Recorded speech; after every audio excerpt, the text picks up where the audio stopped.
Welcome to Inside Audit, IEA Belgium's podcast.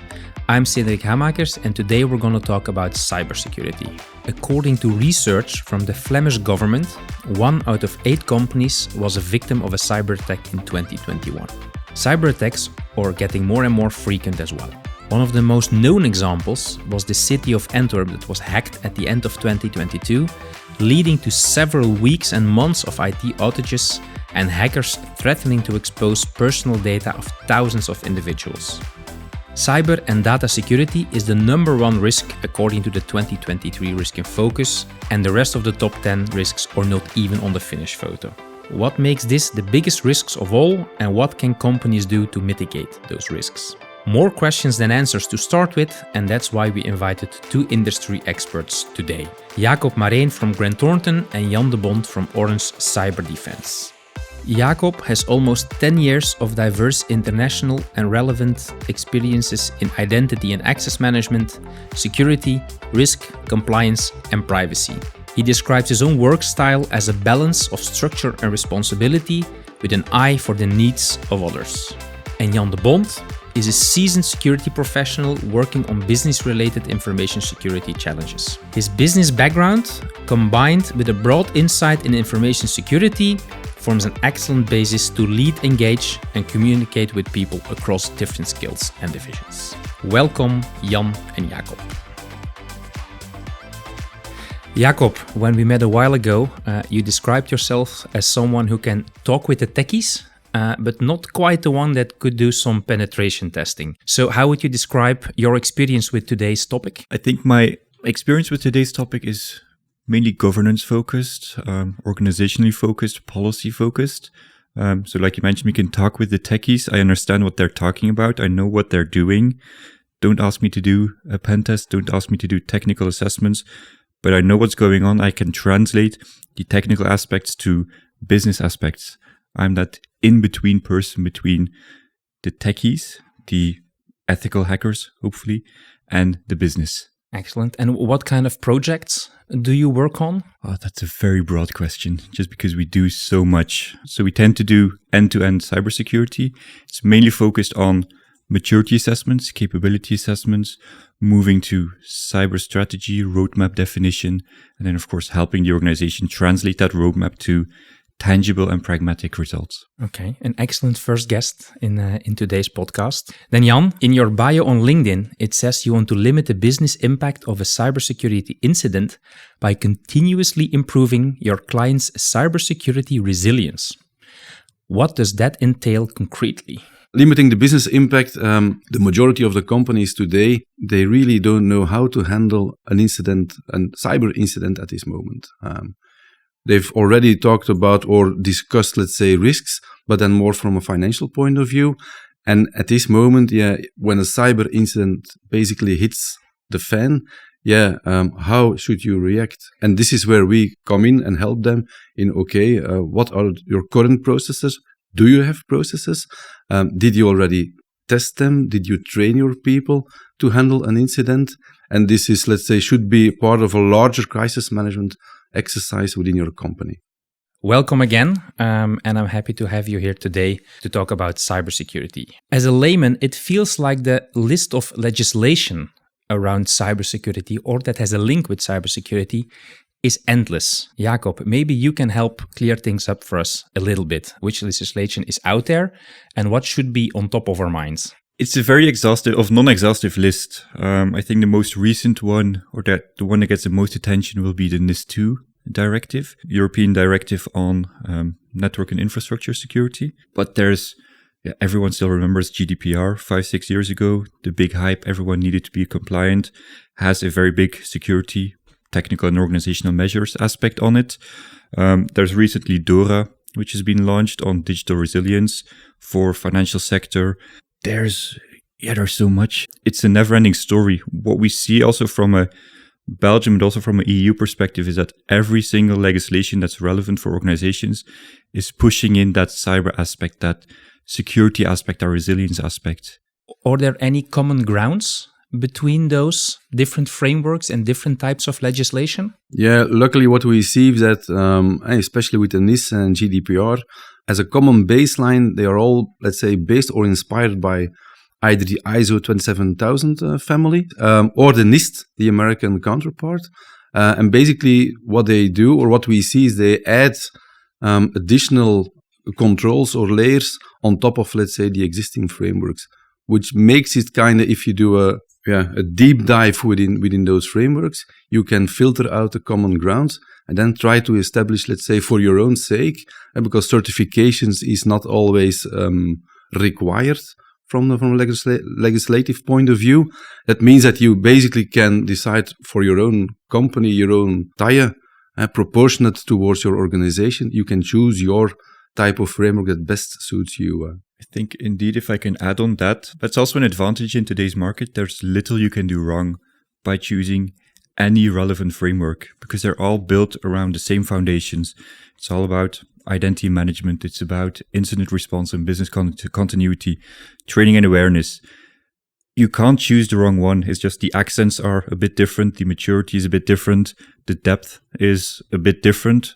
But let's say for that Belgian market specifically, that small, medium-sized organization market, you can't go wrong by choosing or ISO or NIST or CIS or even taking one of those UK frameworks. Take one. I think that's the first step and the best step. So we pick one and we try to comply. Are there other things to consider? Or is a framework really covering it all? It's a good question because it's just one small element of a very big story. What we see, or what I mainly see from my perspective, is that framework is already step 5 or 6 in the bigger process. We start at the very beginning is helping organizations understand the risk, trying to make them aware that it's not something they have to do, but something they should want to do. We see, okay, the European legislations, Belgian legislation is pushing organizations, they have to be compliant or they have to do something because everyone knows and feels that if we don't force them, nothing's going to happen. And then, okay, once they understand that we have to do something or we want to do something or we want to move forward, that's when you start looking at frameworks. It's understanding the risks. It's, okay, let's see, we need or we want ISO certification because we have to, because one of our bigger partners obliges it. And then it's part of a very big story, but that framework is not step 1. It's already, if you're looking at frameworks, you're already 3-4 steps ahead. And do large and small organizations benefit or have to look at all these legislations differently, or the steps differently between very large multinational companies and like Jacob mentioned, the SMEs here in Belgium? Well, depending on the type of legislation, you will always have a kind of a size cap rule, where basically the smaller micro and small enterprises are excluded, basically. And then, depending on, for example, in the NIS, the Network and Infrastructure Security Directive, there you have, for example, the division between essential and important ones. And depending on your sector, you will either have to comply with one or the other. But at the end, the minimal measures you need to take, they're almost basically for every company the same, even for the smaller ones. And in terms of investments, the proportionality is a very important one. You can't expect, if you're a company with a 10 million euro turnover, that you budget 5 to 6 million euros in cybersecurity investments. Doesn't make any sense. So this is where the risk-based approach comes in very, very neatly and handy. And by the way, adopting to a framework, it's not rocket science. It's best practice, and it's an assembly of best practices. And it's like kind of where you basically look at, okay, every control that is in there, did we forget something? And what do we need to do in order to continuously improve our maturity as well? Because it's a continuous investment. So must organizations comply with one or multiple frameworks, or is it indeed just the best practice? And what part is mandatory and what part might be indeed best practice? I'll give you the most consulting answer ever. It depends. Must they comply? In the end, yes. Just from an organizational existence perspective, if you don't do anything, something is bound to happen, and if you don't have the plans in place, you won't be able to recover. Okay, it's very black and white, very worst case scenario. Must you comply to frameworks? Probably, because you'll have to from within your supply chain, going up or down. Other parties will start enforcing requirements on you. From a cyber insurance perspective, those insurance companies will enforce certain frameworks, certain controls, and they all talk about the same topics. So if an insurance company or a large third party pushes their framework to you, it will be the same set of controls that you find in NIST or in ISO 27 or in any of the other ones. Should you comply? Must you comply? Yes, but not from a legislation perspective, from an existential perspective and from a supply chain perspective. Most likely, yes. And that's also towards those smaller companies. So yes, you don't have the $5 million cyber budget, but you still need to do something. You still need to have an incident response plan in place. You still need backups. You still need business continuity. Ideally, you still have some kind of vulnerability management in place. So if I understand well, all those frameworks, legislation, it doesn't differ that much from customers or suppliers' demands when they look at the risks. Is that correct?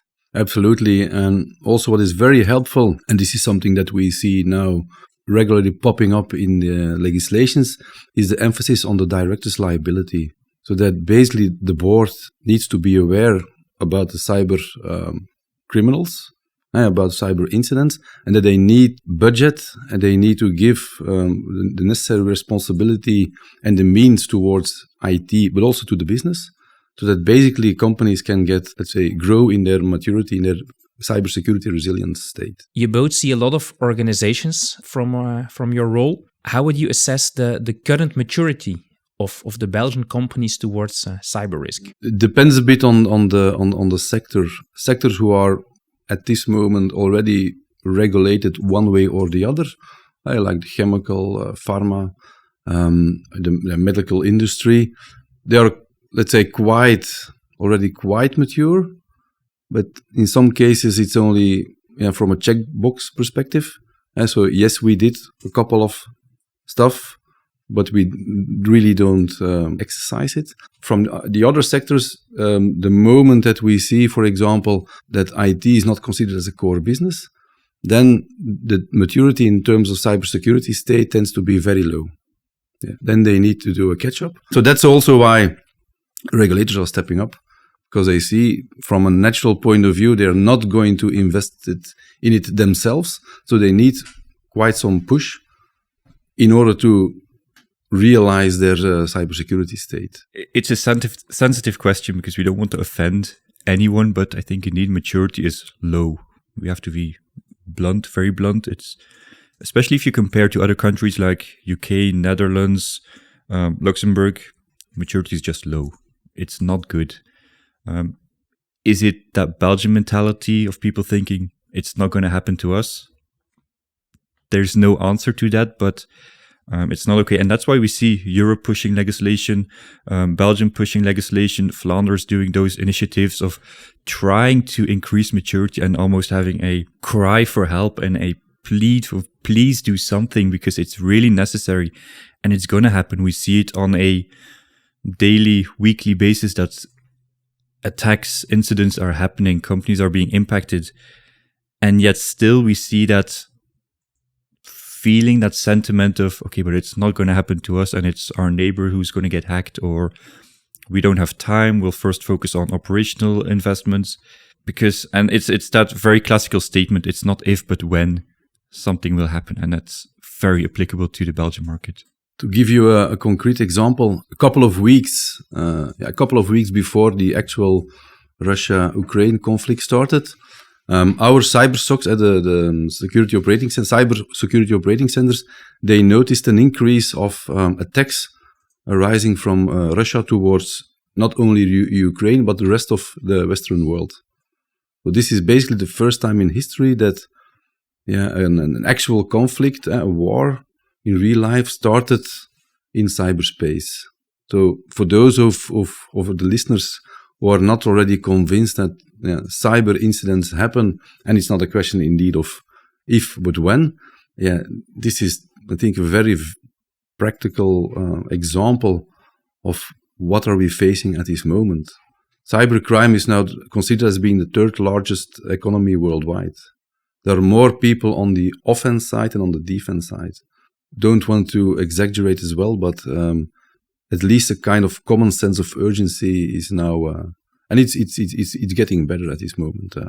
It's indeed getting better, but the market is still very reactionary. So we saw what happened in Antwerp a couple of months ago. Then you see all those other cities and communes. Okay, they understand. Okay, we need to do something. We're going to get budget. You see something happens at TVH. Something big happened. There was a newspaper as well. Then you see, okay, within that sector again, a lot of reaction, some panic, a bit of hype. So it's very how do you call it? Cyclical.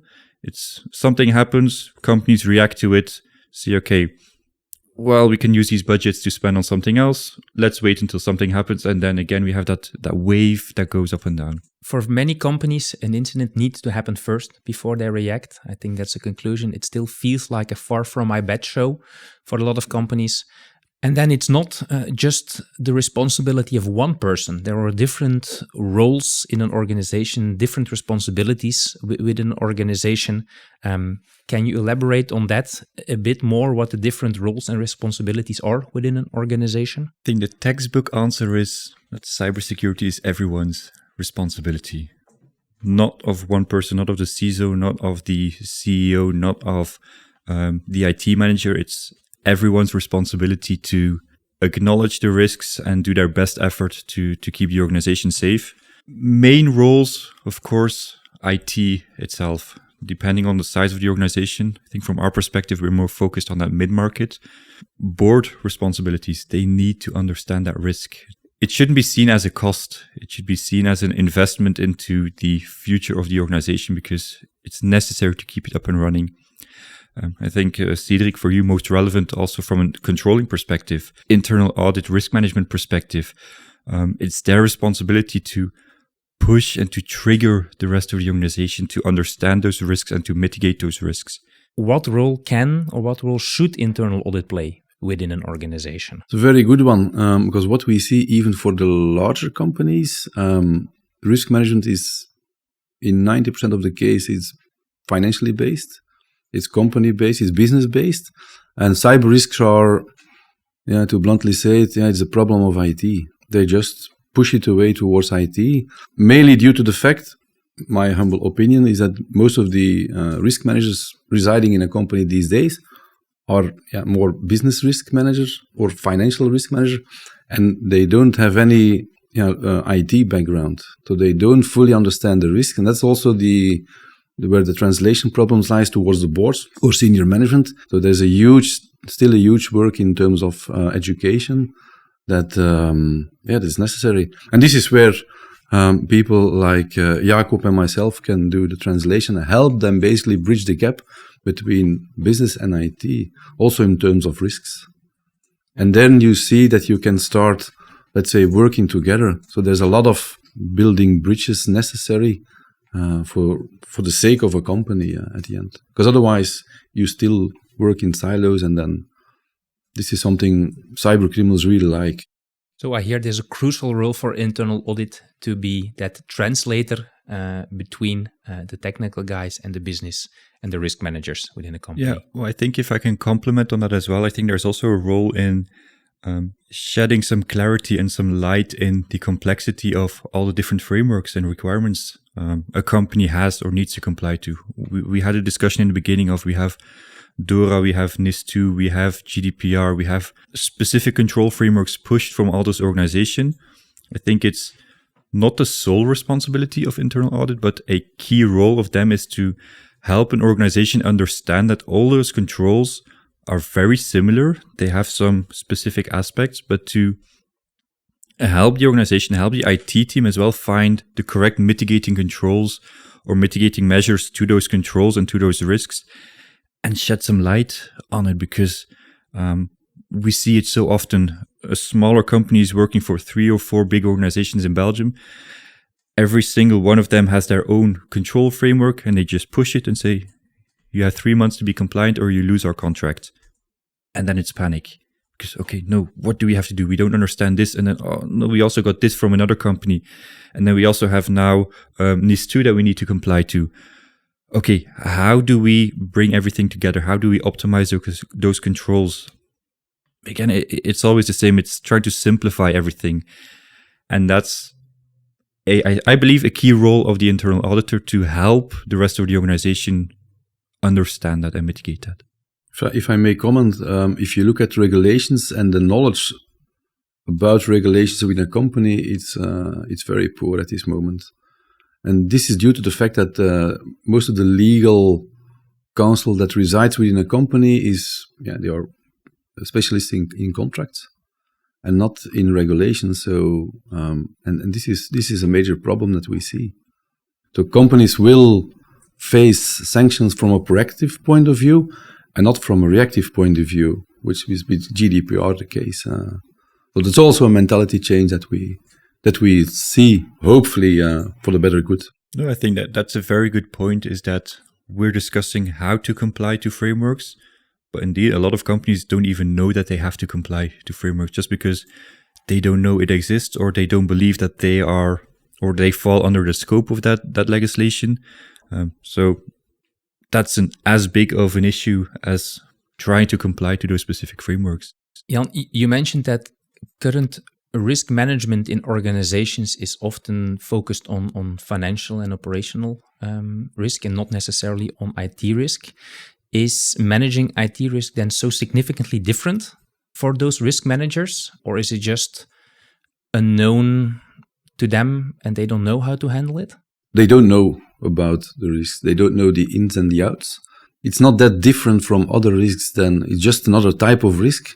And if you don't know what the potential impact is of a cyber incident, or the fact that you don't have multi-factor authentication, or your backups are, you do backups but you don't test them, what is the inherent risk beside it if you don't test them? And in the case of a cyber incident, you need to recover from your backups and they don't work. So it's the unknown factor is a very difficult one. It's a very nasty one.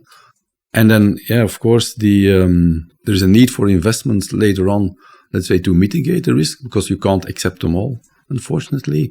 Then that's a budgetary problem, and then you face the awareness problem. So it's a kind of endless loop where you're stuck in. Doing business automatically means you have some risk appetite. Like, without risk, no business.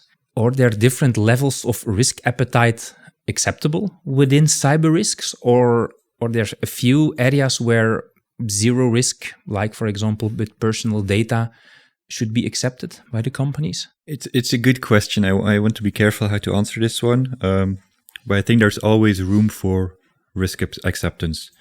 Not everyone is a bank. I think that's an answer we get from so many companies, that we are not a bank, so we're not going to spend X amount of euros or dollars on cybersecurity. On the other hand, do you really want to accept any risk from a cyber perspective? Well, it's difficult to single out cyber risks because, okay, a power outage is a risk or threat to an organization.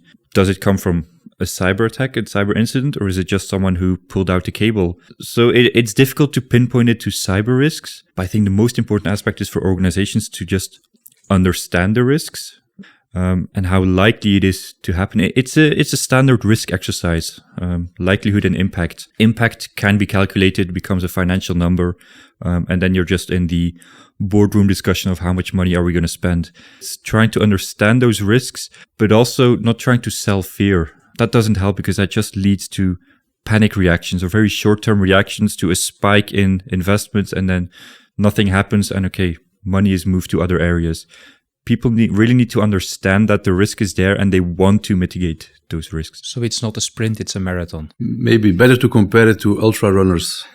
Those people who keep on running for 200, 250, 300 kilometers or days without stopping. That's even better. We're always running behind the facts. It's always solving the latest issues, and there's always someone who finds something new. There's always a new vulnerability. There's always a new tool that's being developed by a country or a specific group. So there's no end story. And that's not an answer that people want to hear, because, okay, but that means that we have to keep spending money. Probably, yes. Yeah, and in the past, spending on the technology side was more than enough. Because what did cyber criminals do? They just keep on banging on the front door, on the firewall. And the bigger the firewall, the more time it will take, let's say, to get in. So what they did say, technology is now improving. Let's go and find, let's say, a weaker link within the organization. And they soon turned out to be that the human factor was a very nasty one. So that's why we say always, let's have a look at, from an investing point of view or a risk point of view, let's do a balanced approach, meaning that you balance technology, people, and the processes behind it. Any best practices you can share with our audience, besides the classic 30-minute annual mandatory online phishing training that most employees need to follow?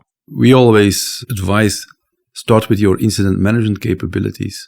Start very small, because it's changing people's behavior towards how they act with systems, applications, data. So start very small, count in the necessary time that you need to do it, and go from there. Start very small and expand, let's say, slowly but gradually, and take your time. I think an aspect there as well is we've been talking a lot about hacking, external impact on the organization. Is that your biggest fear as an organization? Is ransomware really going to happen to you? Probably, but it's maybe also John from accounting putting all the money from the corporate account into his personal account because he can do both the invoice creation and paying the invoices. So an organization really needs to understand the risks and the threats that exist to their organization and then choose. And choosers are losers because you always have to make a decision.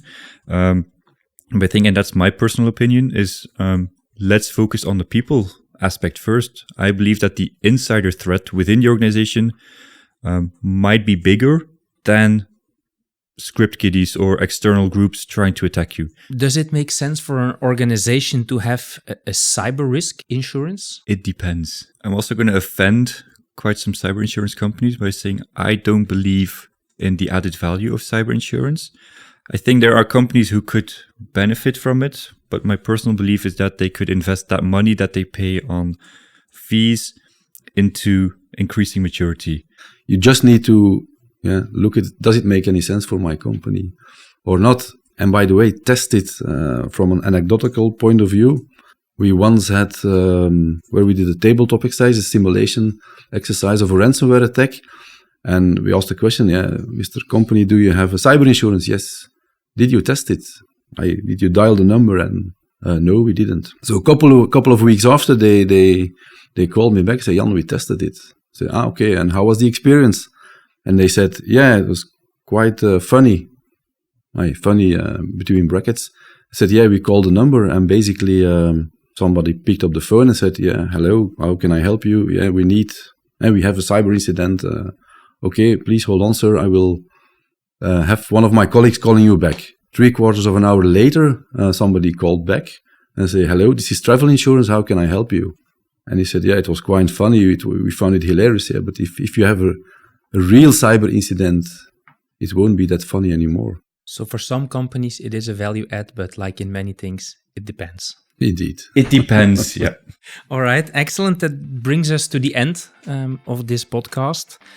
Thank you very much, Jan and Jacob, for those valuable insights. And whoever wants to know more about cyber risks, take a look at our website, iaabelgium.org, or check out our training portfolio. Thanks a lot, everyone. My pleasure.